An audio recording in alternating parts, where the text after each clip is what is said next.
درود پاک پڑھیے اللهم صل على محمد وعلى آل محمد كما صليت على إبراهيم وعلى آل إبراهيم إنك حميد مجيد. اللهم بارك على محمد وعلى آل محمد كما باركت على إبراهيم وعلى آل إبراهيم.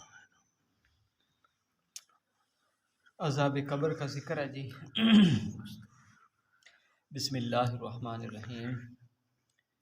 حضور اقدس صلی اللہ علیہ وسلم ہر نماز کے بعد قبر کے عذاب سے پناہ مانگا کرتے تھے، ہر نماز کے بعد۔ ایک حدیث پاک میں حضور اقدس صلی اللہ علیہ وسلم کا ارشاد ہے کہ مردوں کو قبر میں ایسا سخت عذاب ہوتا ہے کہ اس کی آواز چوپائے تک سنتے ہیں۔ چوپائے کیا نہ ہوتے ہیں؟ جانور تک سنتے ہیں۔ ایک حدیث پاک میں حضور اقدس صلی اللہ علیہ وسلم کا ارشاد نقل کیا گیا ہے کہ مجھے یہ ڈر ہے کہ تم خوف کی وجہ سے مردوں کو دفن کرنا چھوڑ دو گے، ورنہ میں اللہ تعالیٰ سے اس کی دعا کرتا کہ تمہیں قبر کے عذاب کی آواز سنا دے، قبر کی آواز سنا دے۔ حضرت عثمان رضی اللہ تعالی عنہ جب کسی قبر پر کھڑے ہوتے تو اتنا روتے کہ داڑھی مبارک تر ہو جاتی۔ کسی نے پوچھا کہ آپ اتنا زیادہ جنت اور جہنم کے ذکر سے بھی نہیں روتے جتنا قبر کے تذکرے سے روتے ہیں؟ انہوں نے فرمایا کہ میں نے حضور صلی اللہ علیہ وسلم سے سنا ہے کہ قبر آخرت کی منزلوں میں سے سب سے پہلی منزل ہے، جو اس سے سہولت سے چھوٹ گیا اس کے لیے اس کے بعد کی منزلیں سب آسان ہیں، اور جو اس میں یعنی عذاب میں پھنس گیا اس کے لیے اس کے بعد کی منزلیں اور بھی زیادہ سخت ہیں۔ اور میں نے حضور صلی اللہ علیہ وسلم سے یہ بھی سنا ہے کہ میں نے کوئی منظر ایسا نہیں دیکھا کہ قبر کا منظر اس سے زیادہ سخت نہ ہو۔ باقی کوئی منظر اتنے سخت ہی نہیں جتنے قبر کا منظر سخت ہے۔ ایک حدیث پاک میں حضور اقدس صلی اللہ علیہ وسلم کا ارشاد نقل کیا گیا ہے کہ قبر میں روزانہ صبح اور شام 2 وقت میت کو اس کا وہ گھر دکھایا جاتا ہے جس میں وہ قیامت کے بعد جائے گا۔ اگر وہ جنت والوں میں سے ہے تو جنت کا مکان دکھایا جاتا ہے جس سے اس کو قبر ہی میں فرحت اور سرور حاصل ہوتا ہے، جنت تباہ ہے۔ اور اگر وہ جہنم والوں میں سے ہے تو جہنم کا مکان دکھایا جاتا ہے جس سے اس کے رنج اور غم اور فکر اور خوف میں اضافہ ہوتا رہتا ہے۔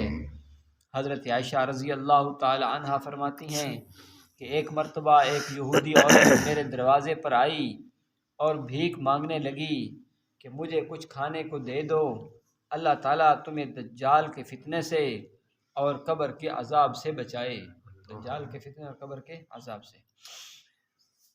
حضرت عائشہ صدیقہ رضی اللہ تعالی عنہ فرماتی ہیں کہ میں نے اس عورت کو ٹھہرا لیا، ٹھہر جا۔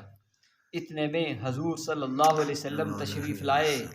میں نے حضور صلی اللہ علیہ وسلم سے عرض کیا کہ اس یہودی عورت نے یہ 2 باتیں کہیں۔ حضور صلی اللہ علیہ وسلم نے ارشاد فرمایا دجال کا فتنہ ایسا ہے کہ کوئی نبی پہلے انبیاء علیہ السلام میں سے ایسے نہیں گزرے کہ جنہوں نے اپنی امت کو اس کے فتنے سے نہ ڈرایا ہو۔ ہر نبی نے دجال دے فتنے تو ڈرایا، ہر نبی نے۔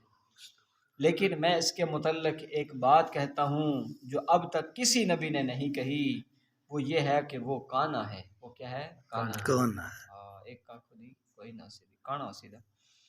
اور اس کی پیشانی پر کافر لکھا ہوا ہوگا، کافر کا لفظ لکھا ہوا ہوگا جس کو ہر مومن پڑھ لے گا۔ مسلمان بندہ پڑھے گا، بے ایمان بندہ نہیں پڑھ سکتا، ان تے وہ نظر ہی نہیں آئے گا۔ اور قبر کے فتنے کی بات یہ ہے کہ جب کوئی نیک بندہ مرتا ہے تو فرشتے اس کو قبر میں بٹھاتے ہیں، وہ ایسی حالت میں بیٹھتا ہے کہ نہ اس کو کوئی گھبراہٹ ہوتی ہے اور نہ اس پر کوئی غم مسلط ہوتا ہے، بڑا فرحت بخش، اطمینان بخش۔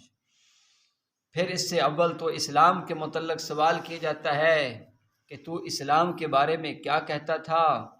اس کے بعد پھر اس سے پوچھا جاتا ہے کہ تو اس شخص یعنی محمد صلی اللہ علیہ وسلم کے بارے میں کیا کہتا ہے؟ وہ کہتا ہے کہ یہ محمد صلی اللہ علیہ وسلم ہیں جو اللہ تعالی شانہ کے پاس سے ہمارے پاس واضح دلیلیں لے کر آئے، ہم نے ان سب کو سچا مانا جو حضور صلی اللہ علیہ وسلم لے کر آئے تھے۔ اس کے بعد اس کو اول دوزخ کا ایک مقام دکھایا جاتا ہے جہاں وہ دیکھتا ہے کہ آدمی ایک دوسرے پر ٹوٹے پڑے ہیں۔ پھر اس سے کہا جاتا ہے کہ اس جگہ کو دیکھ، حق تعالی شانہ نے تجھے اس آفت سے نجات عطا فرما دی۔ اس کے بعد اس کو جنت کا ایک مقام دکھایا جاتا ہے جہاں وہ نہایت زیب و زینت دیکھتا ہے اور اس کے لطف کے مناظر دیکھتا ہے۔ پھر اس سے کہا جاتا ہے کہ اس میں یہ جگہ تیرے رہنے کی ہے، قیامت کے بعد تو یہاں لایا جائے گا، تو دنیا میں آخرت کا یقین کرنے والا تھا اور اسی پر تیری موت ہوئی اور اسی پر قیامت میں تو قبر سے اٹھایا جائے گا۔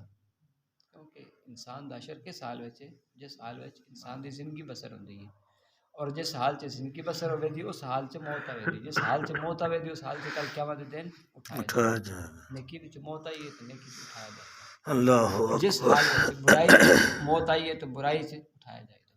جیسی موت ویسا حشر اور جیسی زندگی ویسی موت، جیسی زندگی ویسی موت۔ اسی دنیا پہ ہاں سمجھ نہیں آ رہے، دنیا داری وچ ہی موت آ گئی۔ اگے حضرت نے واقعات لکھے نے، ایک بندہ بھو ویچتا، وہ مر گیا، وہ آخدا پہ اے بھوسا اتنے دا، اے گٹھڑی اتنے دی، اے گٹھڑی اتنے دی۔ اے کیلنڈر ہوندے نا گڈیاں دے، وہ لاہور لایا ہوندا نا، جس ٹائم مردے نوں لاہور ہی یاد آ جاتا، مردے وقت کلمہ نصیب نہیں ہو رہا، لاہور لایا، کراچی لایا، سرگودا لایا، کیونکہ ساری زندگی جڑا کام کیتا وہی موت دے وقت ہے۔ اور کسی بندے نے دیکھو او دا اندازہ لاؤ، ان تکلیف آندی ہے، ان درد آندا، چوٹ آندی ہے، تو او کی کردا ہے اللہ، اس وقت اللہ نے یاد کردا ہے، سمجھو او دا ختم ہوئے ایمان تے ہوئے دا، او دا ختم بھی کس تے ہوئے دا؟ ایمان تے ہوئے دا، کیونکہ ان تکلیف آئی ہے، چلدے پیر سے کنڈا چوب گئے، اس وقت اس چیخ ماری تو سکے اللہ، سمجھا گئے، اللہ نے یاد آیا نا۔ اللہ یاد موت وقت بھی جس بندے نیک بندہ ہوئے دا نا، زندگی چ ذکر اللہ دا کیتے ہیں، اللہ نے یاد کیتے ہیں، اس وقت اللہ یاد آوے، سمجھو انشاءاللہ خاتمہ بھی سبحان اللہ، سبحان اللہ۔ فرمایا کہ اسی پر قیامت میں تو قبر سے اٹھایا جائے گا۔ جب کوئی برا آدمی مرتا ہے تو اس کو قبر میں بٹھایا جاتا ہے، وہ نہایت گھبراہٹ اور خوف زدہ ہو کر بیٹھتا ہے اور اس سے بھی وہی سوالات ہوتا ہیں جو پہلے گزرے۔ وہ جواب دیتا ہے کہ مجھے تو کچھ خبر نہیں، لوگوں کو میں نے جو کچھ کہتے سنا تھا وہ میں بھی کہہ دیتا تھا۔ اس کے بعد اول جنت کا دروازہ کھول کر اس کو وہاں کی زیب و زینت اور جو نعمتیں وہاں ہیں دکھائی جاتی ہیں۔ پھر اس سے کہا جاتا ہے کہ یہاں تیرا اصل مقام تھا مگر تجھے یہاں سے ہٹا دیا گیا۔ پھر اس کو جہنم دکھائی جاتی ہے جہاں ایک پر دوسرا ٹوٹا ہوا پڑا ہے۔ پھر اس سے کہا جاتا ہے اب تیرا ٹھکانہ یہ ہے، تو دنیا میں شک ہی میں رہا اور اسی پر تجھے موت آ گئی اور اسی پر قیامت میں اٹھایا جائے گا۔ زندگی مختصر ہے، گزرتی جا رہی ہے، مثل برف دی طرح انسان کی زندگی پگھلتی پئی ہے، ختم ہو رہی ہے۔ ایک دن انسان دا وقت آ جائے، سمجھدار انسان ہو ہوندا جڑا مرنے تو پہلے مرنے دی تیاری کرے۔ اس واسطے مختصر جی زندگی ہے، اس تھوڑے جے وقت سے دیکھو نا، مشقت دا زمانہ تھوڑا ہے تے جڑا راحت و آرام دا زمانہ ہوندا ہے وہ کی ہوندا ہے؟ لمبا ہوندا ہے، زیادہ ہوندا ہے۔ دنیا تھوڑی جائی ہے نا، 50 سال 60 سال 70 سال 100 سال بھی ہوئے، مختصر ہے آخرت دے مقابلے سے۔ جڑا آخرت دے آرام ہے، آخرت دے مزے نے، وہ کیسے نے؟ ہمیشہ دے، اتنے تو زندگی ختم ہے ہی نہیں، ختم ہی نہیں ہونی، موت نو موت آ جانی، موت نو موت آ جانی، بس جس موت ہے ہی نہیں، آنی نہیں۔ جڑا جنت وچ ہمیشہ، جہنم دا ہمیشہ۔ اس واسطے ہمیشہ زندگی واسطے اے تھوڑی جی مختصر زندگی ہے، ان تھوڑا قربان کرنا پوے گا، اللہ دے حکم تے چلنا پوے گا۔ اللہ سانو پیدا فرما دے، اللہ سے آمین الحمدللہ رب العالمین والعاقبۃ للمتقین والسلام علی سیدنا المرسلین اللهم اهدنا واهد بنا واجعلنا سبلا لمن اهتدى اللهم انا على ذكرك وشكرك وحسن عبادتك رب اغفر وارحم سبحانك محمد وعلى آله أجمعين الرحمن الرحيم بسم الله الرحمن الرحيم لا إله إلا الله